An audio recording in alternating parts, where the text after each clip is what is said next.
A UIC student athlete being remembered tonight after a tragic wrong-way crash on I-88 in Aurora over Mother's Day weekend.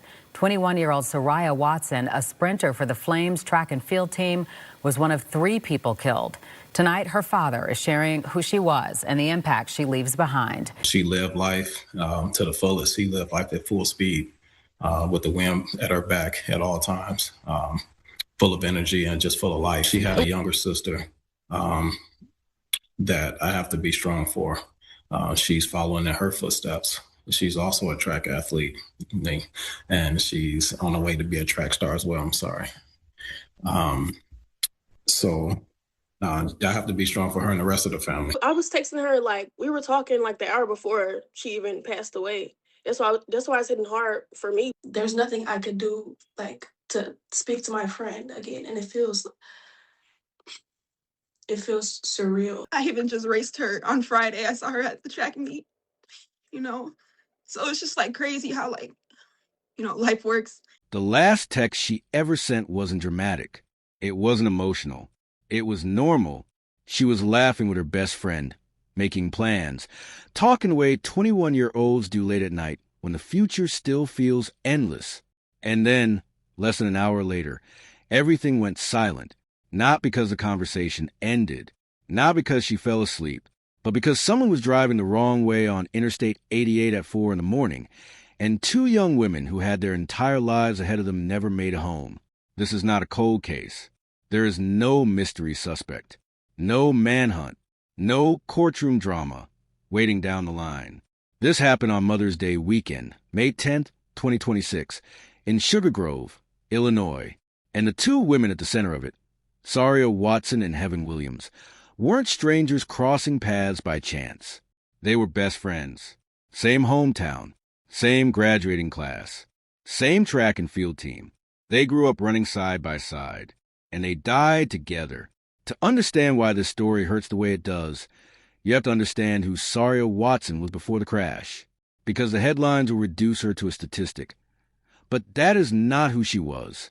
Sariyah grew up in DeKalb, Illinois, a tight-knit Midwestern town where people don't just know your name, they know your story. She was a sprinter, the kind of athlete people remembered, fast, disciplined, driven.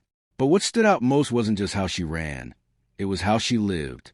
She graduated from DeKalb High School in 2023 as part of a class that was unusually close, especially the girls on the track team. They trained together, traveled together, pushed each other.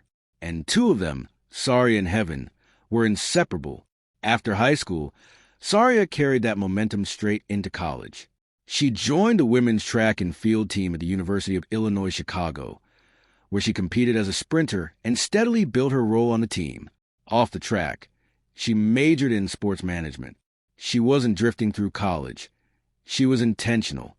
The previous summer, she had worked with at-risk youth in Seattle, a program she cared deeply about and planned to return to. Every piece of her life was moving forward.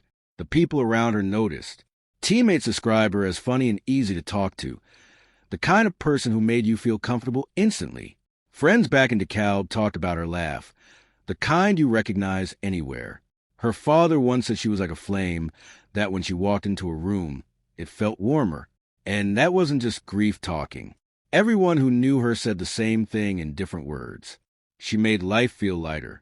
Just 2 days before her death, Sariyah was still doing exactly what she loved. She was at a track meet, competing. One of the athletes there, Mariah Gonzalez, raced against her. They saw each other, lined up on the same track, like they had so many times before. By Sunday morning, Mariah was standing in front of camera trying to understand how someone she had just raced was suddenly gone. That weekend, Sariyah had gone back to DeKalb for one reason, to see her mother for Mother's Day. That was the plan. Not a party, not a reckless night out. She was going home. And she brought Heaven with her, because that's what best friends do. They ride together. Sometime around 4 in the morning, they were driving westbound on Interstate 88, heading home. They never arrived. At milepost 112.25 on Interstate 88 in Sugar Grove, everything ended in seconds. A vehicle driven by 32-year-old Jonathan Rivera of Melrose Park was traveling eastbound in the westbound lanes, not drifting, not confused at an exit ramp, fully committed in the wrong direction, in the left lane of a dark interstate where drivers are moving at highway speed. Sariyah's car was exactly where it was supposed to be, heading westbound in that same left lane. There was no time to react, no chance to swerve. The collision was head-on. The impact destroyed both vehicles. Emergency responders rushed all 3 people involved to the hospital. Sariyah Watson was pronounced dead. Heaven Williams was pronounced dead. Jonathan Rivera was pronounced dead. By 4:16 a.m., the interstate was shut down. For more than 4 hours, Illinois State Police worked the scene while the rest of the world slept, unaware that 2 young women from DeKalb were already gone. By the time the sun came up, the calls started, the texts started, and in living rooms across DeKalb, parents, friends, and teammates were learning information that did not feel real no matter how many times it was repeated. One of the people who got that call was Janiyah Bowman. She later told reporters that she had been texting Sariyah in the hour before she died. They were talking. Nothing heavy, nothing serious. Just conversation. And then the replies stopped. She said there is nothing she can do to speak to her friend again, and the finality of that realization still feels unreal. 1 hour, 60 minutes between a normal exchange and a silence that will never be broken. Another friend, Janelle Bowman, used the same word so many others did. Surreal. That word came up again and again from everyone who knew them, because there is no version of reality where 2 21-year-olds who were supposed to be finishing college and building lives are suddenly gone. The mind resists it. It refuses to process something so abrupt. Mariah Gonzalez, the athlete who had raced Sariyah just 2 days earlier, said she had seen her on Friday, laughed with her, competed with her like always. And by Sunday, she would try to explain to reporters how quickly life can change, because there were no words that could make it make sense. And then there's the part of the story that makes the grief heavier, the part people struggle to sit with. Jonathan Rivera was the only person in the wrong-way vehicle. The Kane County Coroner's Office confirmed that toxicology samples were taken from all 3 individuals and sent to a national laboratory for analysis. And then, legally, everything stopped, because under Illinois law, you cannot prosecute a deceased driver. Rivera's death closed the door on any criminal case before one could ever begin. There will be no arrest, no trial, no sentencing, no courtroom where Sariyah's father gets to hear accountability spoken out loud. The Watson family and the Williams family are being asked to accept loss without any formal justice process attached to it. All that remains is a report, one set of results that may explain what happened, but will never change the outcome. And that raises a question everyone is quietly asking. What was Jonathan Rivera doing driving the wrong way on Interstate 88 at 4 in the morning? Was he intoxicated? Experiencing a medical emergency? Disoriented? Illinois State Police have released no details beyond the basic facts of the crash. No explanation for how or where he entered the westbound lanes. No timeline. No context. Just silence. And for 2 families waiting for answers, silence is its own kind of pain. What we do know is that this crash did not happen in a vacuum. Wrong-way collisions on Illinois expressways follow a pattern. Late night and early morning hours. Weekends. High-speed roads. According to Illinois transportation data, a majority of wrong-way drivers involved in fatal crashes are found to be legally intoxicated. Rivera's age, the timing, the location, all of it fits that pattern. But until the toxicology results are released, families are left suspended between suspicion and certainty. And while those answers are pending, 2 communities are left holding the weight of what can never be undone. Heaven Williams deserves to be remembered as more than a passenger in this story, because she was never just the friend who was with her. Heaven had a presence all her own, and the people who loved her make that clear every time they speak her name. She grew up in DeKalb alongside Sariyah. Same graduating class. Same track and field team at DeKalb High School. Same friend group that is now trying to understand how 2 voices can disappear at once. Childhood friend Raven Meeks said she met Heaven back in 6th grade orchestra class. Raven played the violin. Heaven played the viola. From that day forward, they were connected, not loosely, but deeply.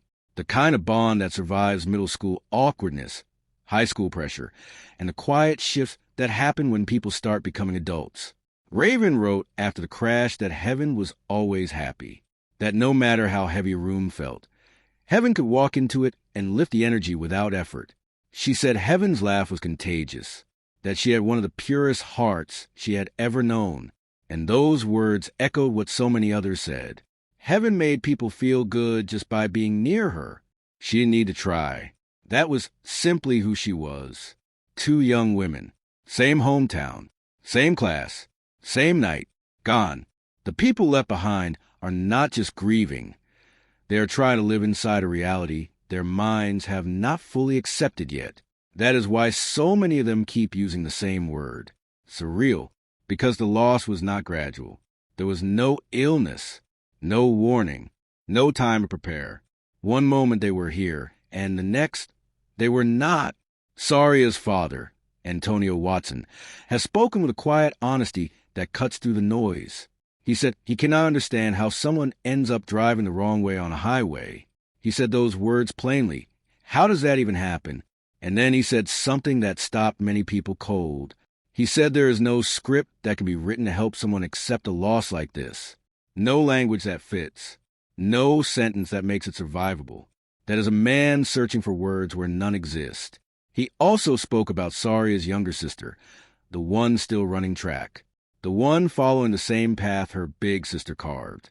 Antonio said she is chasing those same dreams now, carrying the grief she never asked for, while still running toward a future her sister never got to finish. That is not just loss. That is a family being asked to keep moving forward while part of their foundation is missing. Sariyah's great-aunt, Teresa Jordan, did not soften her emotions. She said she is angry, and she said she is choosing to focus on the joy Sariyah brought to the family. That word, choosing, matters, because choosing joy does not mean the anger disappears.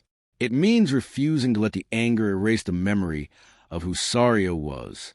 The University of Illinois Chicago released a statement calling Sariyah a cherished member of the Flames family and confirmed that counseling and support resources were being made available. And those words are true. But official statements can only go so far.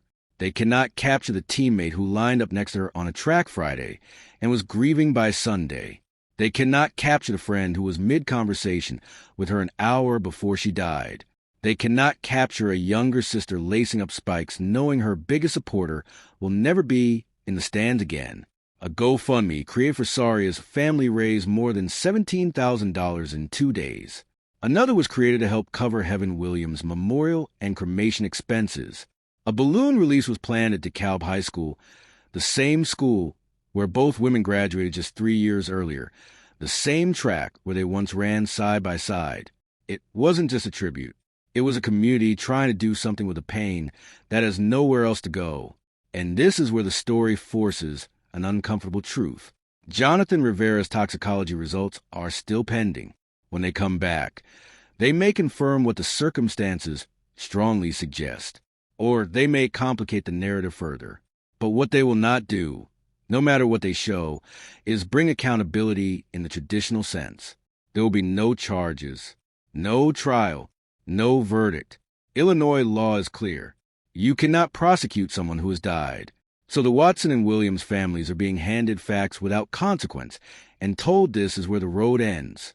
That should trouble anyone paying attention, not because legal vengeance would ease their grief.